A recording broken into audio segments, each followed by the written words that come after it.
Pubala thawdoka mari lainana kaukiba matam kaktaba ban handokre Churchanpurdana Kuki Soo singna kaukiba ban na chauna kaiba pikre ngarang nungthil pung 3 lom tabada Bishnupur district ki Lower Canal da masagi lawfam da law unaba thabak studuna leiba ahal ama Kuki singna kapthorakpa nongmei maruna mahaki oithangba makuta pankibagi thawdoka mari lainana Bishnupur district ki tongan manupi lub amadi CSO singna thawdok asiga mari lainana Manipur Governor Manipur Police ki DGP amasung Security Advisor ngasi ayu pung 12 tadringai gi mamangda resign tawdrabadi Manipur pumba matam kaktaba ban kauragane haina lakthokiba adu sarkar ga condition khara da yanaba purakpada gi handokre adu moinamak thawdok adu ga mari lainana security force ina Kuki khulai paiba sing adu ka khut thokna bagi thawdokta crossfire na langting manbi khuldagi chipki loina bi khoikholing kaubi nupi ama laikhidabagi thawdoka mari lainana ITLF amasung Kuki gi tongan ba CSO singna kaukiba matam kaktaba total shutdowna Churchanpur district ta mahusagi punsida chauna akaiba thokre Kangpokpi district ki oinasu kotuna ngasi nungthil pung amarom tabadagi numidang wairam pung 6 taba phawada kaukiba banna chauna kaiba pikre Pubala maning high canal gi makhada ngarang Kuki singna satharakiba etekta Ningthawjam Biren Chokkiba thawdok adugi matangda ngasi Pubala amasung masigi akoibada leiriba maira paibisingna tongan ba demand kaya taladuna matam kaktaba bangi khongjang sangsingani haina tawramba adugi matangda DC Bishnupur Puja Elangwam amasung Bishnupur SP Ravi Kumar yauna district level police amasung civil officer sing yauna Pubala kaithelda mifam pangdokre ngasi pangthokiba mifam aduda DC na miyangi apamba sing adu thabakta onthoknaba honagani haibagi thajaba pibadagi khongjang adu matam kharagi oina suspend tokre SP gi maiketagi makhatana haikibada mafam adugi miyamna labukta thabak chuba chatpada asopan yaudana ahenba security measures sing lokhalagani law uba lepadi yaroi punna law panaba honaminasi haina phongdoki loinana Bishnupur DC Puja Ilangbam gi maiketagi sumiyamna pamba sing adu thabak ta onthoknaba honagani governor amasung chief secretary gi maiketagi mihu tharaktuna amadi thawdo adu yengsinba yauna makhatana thoktanaba honagani haibagi thajaba sing piki DC amasung SP na pikiba thajaba adu namaram oiraga miyamna matam kharani gi oiba khongjang adu suspend tawki adu moinamak miyamna pamba sing adu thabak ta onthoktrabadi makhataba khongjang sing changsingani hairi Free movement deal yanadriba fawba Kuki militant singi Soo center na handokpagi wafam leitri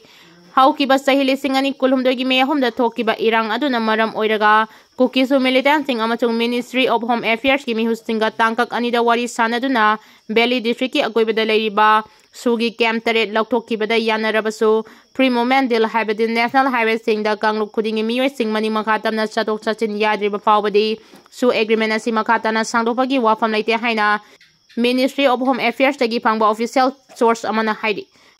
Pawasi na makatana hairibana Chief Minister Biren resign tawkraba matung chahi asigi February 12 dagi state asida president rule thamduna lakibani Union Home Minister Amit Shah gi maiketagi state asida president rule thamkraba matung ahan boina paikalakpa khongthang ase national highway da free movement lehenba sini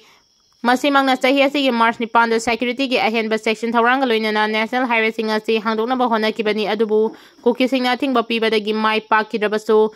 center gi ahanba pandam de free movement lehenba sini wafam asigi matangda handa Kuki Soo militant singa amasung Ministry of Home Affairs ki mihusinga chathakiba wadis adudachu national highway handokpagi wafam asida priority thamduna yamna kumna khanaki masida Soo militant gi maikidagi Soo yaningba phongdoraki makoina wafam asida matam chubagi oina yaningdaba leite haibagi wafam chu khangalaki center gi maiketagi di free movement deal tawdriba fawba Soo sangdokpagi wafam leite haibase mifam aduda thamki national highway si handokhtuna free oina chatok chachin tawba yaraba khakta state asida mahausagi phibam handilakani khongthang asina singilam phawduna chatpa yariba tampaki miyoi sing aduga tampaki lam phawduna chatpa yariba Kuki sing mani makhatamna chatpa yagadoribani handakta Air India gi plane kaibada Kuki gi miyoi ama masung Meiteida gi miyoi ama puna crew member ani laikhidaba thawdok aduda mitai singi maiketagi laikhidraba Kuki crew member adugi hakchang Imphal airport ta okpada makhalamata gi athingba piroi haina phongdokpa laikhrabani Kuki gi maiketagi Soo mamang tha me kundagi kunmanga fawba ukrulda pangthokiba manga suba Sirulili festival aduda mitai singna chatok chachin tawbada makhalamata gi athingba pikhide masina national highway handoknaba gi deal ase sign tawnabagi thabak asi athubada pangthoklaba yai haina pawsina makhatari Indian mahiroi ama chapchaba maram khangdana Canada da sikre Canada-gi Calgary University-da tambi Tania Tiagi Kaubi India-gi nupi mahiroi ama chap chaba maram khangdama mawongda sikre hiram asigi matangda Indian consulate-na laikhidabagi imung manungda mathau taba tengbang punamak pigani haina laktuki mahiroi adu mathau karamna sikibano haiba chap chana khangba ngamdrabasu report amagi matung ina heart attack tawrakpadagi sikiba oiramba yahina thajanari Kuki militant singna lomi singda asopan nang halibasti lengangna athubada mileng changadabani haina kokomi farmer wing na fongdoragi Manipura thokliba irang asina maram oiduna law singuba matam khudingi Kuki militant singna nongmei kaptoraktuna lomi singda asopan tatana nang halibasti lepnaba mari lenaba singna athuba matamda honabiyu affected area gi lomi singa pisendi ani haiduna lengangna thokiba serwal adugi wahanto kari leiri lomi singna thainari ba awaba singa se koknaba athuba matamda thabak paikhat kadabani haina Coordinating Committee on Manipur Integrity Kokomi Farmer Wing ge convener AB Elangbam na phongduragli ngasi lamfelda leiba Kokomi ge office pangthokiba pawi mifam amada wafam asi phongdoktuna AB Elangbam na hai affected area singda nongmakangdana thokliba irang asigi matangda security force singna ngakpi senbigani haibagi sirol thokrabasu ngasi fawba thabak oina pangthokpa ude nongmakangdana lomi singda nongmei kapsinduna awana thokliba ste Athuba matamda mari lenaba singna lephangadabani affected area da leiriba lomi singna law subagi matam pung kayadagi kaya fawba oigadawribano haibadu lomi singna chamamnariba asi athuba matamda security force singna khanganbiyu masidana tana ngarang phubalada law suba lomi ningthaudam biren bukuki khulai paiba singna nongmei kapsinduna asopan thokiba ase manangnangna leiriba security force singna karigi tumina yengduna leiribano lomi singa senbagi mahuta security force singna lomi singda nakhogi thawai hingna bachen kro haiba wafam phongdorakpa asina tagle madudi hauding manipura thokliba irang asita security force singna Kuki militant singda phongna support tawre loinana makhatana sigumba laiboktiba thawdo ase thoktana ba affected area da leiriba lomi singoi ba kari section thawrang lokhat kadage haibadu magi district da leiriba mari lenaba singna athuba matamda lomi miyanga punduna khana nainagadabani haina su phongdoki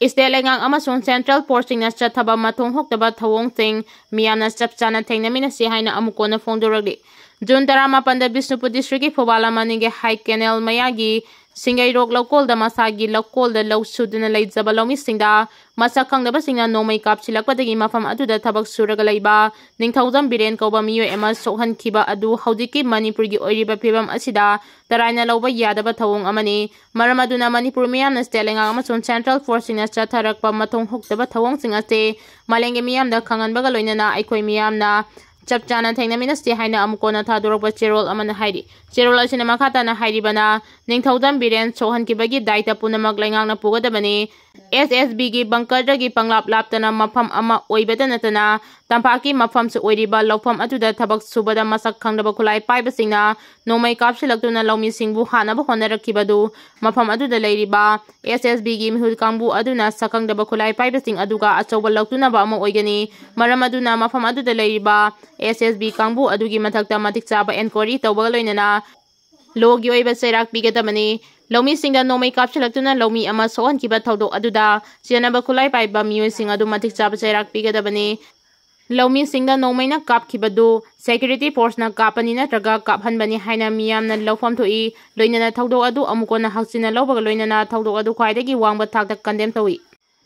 Sakhangdaba khulai paiba singna nongmei kapchilapagi thawdok adu Manipurda president rule laikraba matungda thokba khwaidagi sathiba crime singi manungda ama oiri lomi singda attack tawriba kangbu aduna mathaw karamna khulaiga konana SSB gi bunker adu khaktanatana atai mafam singda leiriba central security force singi mafam lalaga lakibano amadi hankhibano haina hanglagli Makhatana phongdokibada India lenga amadi Manipur gi president rule lenga asina Manipurda khwaidagi sathiba thabak sing mathang tholakpana Manipur gi apunba saktam gi damak matam pumnamakta thabak tawriba yelhomi oiriba miyamdi aduki matik khoirang khoi saunaba ohelagli maram aduna ifrup amasung leibak kanabagi damak kongjang makhatana leptana changsinba mathau tarakpani masi India lenga na thokanbani haina maral chiragli